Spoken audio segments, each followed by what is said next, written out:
नमस्कार, मैं हूं आपके साथ आस्था कौशिक। 2027 के विधानसभा चुनाव से पहले मिल्कीपुर उपचुनाव बीजेपी और समाजवादी पार्टी के लिए प्रतिष्ठा का सवाल बन गया है।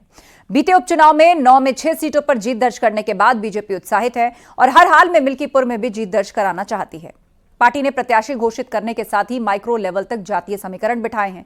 चुनावी चक्रव्यूह के हिसाब से मंत्रियों को भी मैदान में उतारा गया है। आपको एक रिपोर्ट दिखाते हैं।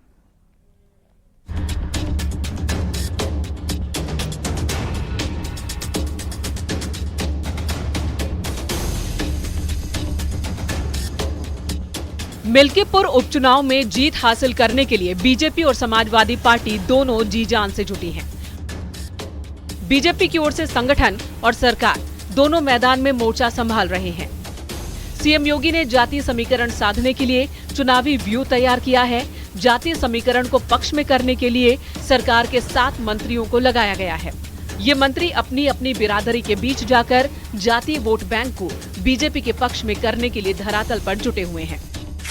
भारतीय जनता पार्टी मिल्कीपुर उपचुनाव में प्रचंड बहुमत से जीते, इसके लिए सरकार और संगठन मिलकर काम कर रहे हैं।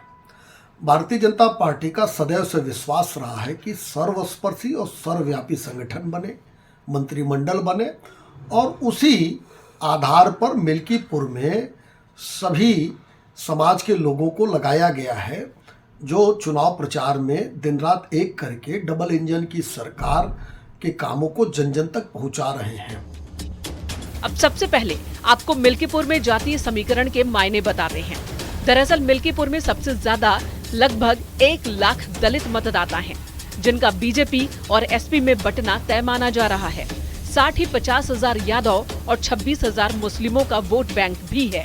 जातीय समीकरण साधने के लिए ही मंत्री भी प्रचार में जुटे हैं। प्रदेश पदाधिकारियों को बूथों की जिम्मेदारी सौंपी गई है। मिल्कीपुर उपचुनाव भारतीय जनता पार्टी के लिए करो या मरो की लड़ाई है। समाजवादी पार्टी की भी पूरी प्रतिष्ठा दांव में है। कारण ये है कि पिछले कई चुनावों से, ये 2017 को छोड़ दिया जाए तो समाजवादी पार्टी वहाँ सफल होती रही है और समाजवादी पार्टी उसे अपना गढ़ भी समझती है। लेकिन भाजपा चूँकि लोकसभा उपचुनाव में अयोध्या हार चुकी है, इसलिए वो ये साबित करना चाहती है कि वो एक दुर्घटना थी, एक ऐसी घटना थी जो अकस्मात हुई थी और अयोध्या में अभी भी उसकी पकड़ है। मिल्कीपुर उपचुनाव में बीजेपी की माइक्रो प्लानिंग है। एक एक बूथ का जातीय गणित तैयार किया गया है। किस बूथ पर किस जाति के मतदाताओं की कितनी संख्या है, इसका ध्यान रखा गया है और मंत्रियों को भी मैदान में उतारा गया है। कृषि मंत्री सूर्य प्रताप शाही अयोध्या के प्रभारी मंत्री होने के नाते पूरे चुनाव की निगरानी कर रहे हैं। मंत्रियों को खासतौर पर उनकी जाति से जुड़े लोगों के समूहों की बैठक करने, उनसे लगातार संपर्क कर हर हाल में मत हासिल करने का टास्क दिया गया है। मंत्रियों को उन बूथों की सूची भी सौंपी जा रही है जहां उनकी जाति के मतदाता ज्यादा हैं। मंत्रियों को चुनाव तक उन्हें आवंटित क्षेत्र में 2 से 3 बार घर घर संपर्क कर वोट पक्का करने का टास्क दिया गया है। मंत्री स्वतंत्र देव सिंह को पिछड़े वोट बैंक की कमान सौंपी गई है। स्वतंत्र देव सिंह ने मिल्कीपुर में डेरा जमा रखा है। स्वतंत्र देव को यादव वोट बैंक में भी सेंध लगाने का टास्क दिया गया है।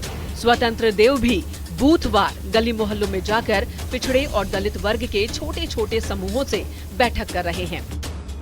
खेल एवं युवा मामले के राज्य मंत्री स्वतंत्र प्रभार गिरीश यादव को ओबीसी वोटर्स साधने के लिए हैरीगंटनगंज मंडल, ब्राह्मण वोटर्स को साधने के लिए खाद्य एवं रसद आपूर्ति मंत्री सतीश शर्मा को कुचेरा और आयुष मंत्री दयाशंकर मिश्र दयालु को मिल्कीपुर मंडल दिया गया है। मिल्कीपुर में चुनाव प्रबंधन संभाल रहे सहकारिता मंत्री जेपीएस राठौर इनायतगंज मंडल में ठाकुर वोटर्स को साधेंगे और चिकित्सा राज्य मंत्री मयंकेश्वर शरण सिंह कुमारगंज की कमान संभालेंगे। डबल इंजन की सरकार के काम के आधार पर और संगठन तंत्र की मजबूती के आधार पर भारतीय जनता पार्टी को पूरा भरोसा है कि मिल्कीपुर की जनता का मत और आशीर्वाद कमल को मिलेगा और एक बड़े अंतर से भारतीय जनता पार्टी मिल्कीपुर विधानसभा के उपचुनाव में जीत दर्ज करके, जो अभी विगत उपचुनाव में 9 में से 7 सीटें जीते हैं, उस विजय यात्रा को बरकरार रखेगी। मिल्कीपुर का चुनावी माहौल देखकर साफ है कि उपचुनाव में बूथ प्रबंधन से लेकर सामाजिक समीकरण सेट करने की जिम्मेदारी खुद सीएम योगी आदित्यनाथ और महामंत्री संगठन धर्मपाल और प्रदेश अध्यक्ष भूपेंद्र चौधरी ने अपने हाथ में ले रखी है। सीएम योगी और बीजेपी संगठन हर दिन की रिपोर्ट ले रहे हैं। बीजेपी के सामने मिल्कीपुर उपचुनाव में सांसद अवधेश प्रसाद के बेटे अजीत प्रसाद के सामने अनुसूचित जाति वर्ग के चेहरे को ही उतारने का चैलेंज था। यही वजह है कि बीजेपी ने पासी समाज से आने वाले चंद्रभानु को कैंडिडेट बनाया है। Bureau report, news 18। Bharatiya Janata party के संगठन के महामंत्री संगठन धर्मपाल ने और भारतीय जनता पार्टी के प्रदेश के अध्यक्ष भूपेंद्र चौधरी ने बूथ स्तर पर शक्ति केंद्रों पर पन्ना प्रमुखों से लगाकर एक चुनावी घेरा मजबूत तैयार कर दिया है।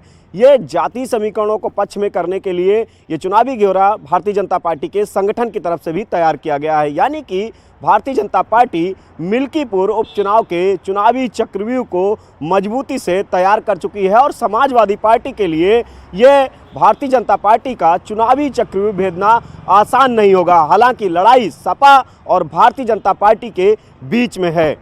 कैमरामैन मनोज शाही के साथ संकेत मिश्रा, न्यूज़ 18 लखनऊ। बीजेपी राष्ट्रीय महामंत्री तरुण चुघ का बड़ा बयान सामने आया है। इंडिया स्वार्थ का गठबंधन था, ये कहा है तरुण चुघ ने। लोकसभा चुनाव के लिए बनाया गया था, स्वार्थ पूरा नहीं हुआ तो लड़ रही हैं। दिल्ली के लोग इनके झांसे में नहीं आएंगे, ये कहा तरुण चुघ ने। एक समय पे इंडिया गठबंधन बना था 2024 के लोकसभा से पहले, लेकिन उसके बाद में अब दिल्ली विधानसभा चुनाव से पहले टूटता हुआ नजर आ रहा है। राहुल गांधी और अरविंद केजरीवाल एक दूसरे पर हमला करते हुए दिखाई दे रहे हैं। ऐसा है कि राहुल गांधी अपनी खोई हुई जमीन प्राप्त करने के लिए संघर्ष कर रहे हैं और भानुमति का कुनबा जो इंडी गठबंधन बना था अब टूट चुका है।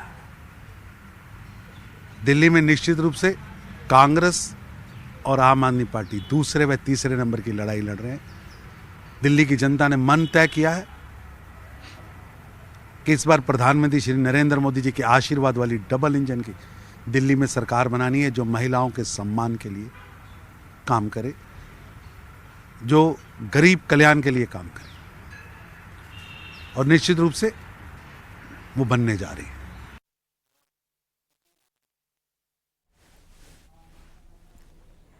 पीएम मोदी ने आज 10 राज्यों और 2 केंद्र शासित प्रदेशों में 65 लाख स्वामित्व संपत्ति कार्ड बांटे। कार्यक्रम में वर्चुअली जुड़े पीएम मोदी ने कहा कि आज का दिन गांवों के लिए अर्थव्यवस्था के लिहाज से बहुत अहम है। 5 साल पहले यह योजना शुरू की गई थी ताकि गांव में रहने वालों को उनके घर का कानूनी प्रमाण दिया जा सके। मुख्यमंत्री योगी आदित्यनाथ भी कार्यक्रम में वर्चुअली जुड़े और इस दौरान उन्होंने भी यूपी में 45 लाख से ज्यादा घरौनी वितरित करने की घोषणा की और 15 लाभार्थियों को अपने हाथों से घरौनी कार्ड सौंपा। सीएम योगी ने कहा कि गांव में अब जमीन के विवाद खत्म हो रहे हैं, जो पहले बड़े अपराधों का कारण बनते थे। ये योजना गांव में शांति और समृद्धि का रास्ता खोलेगी।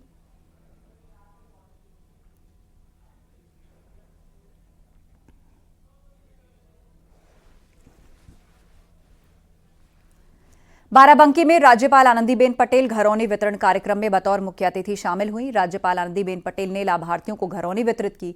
राज्य मंत्री सतीश शर्मा समेत बीजेपी के कई नेता मंच पर मौजूद थे। बाराबंकी पहुंचने पर डीएम शशांक त्रिपाठी ने राज्यपाल का स्वागत किया। जीआईसी ऑडिटोरियम में कार्यक्रम का आयोजन हुआ।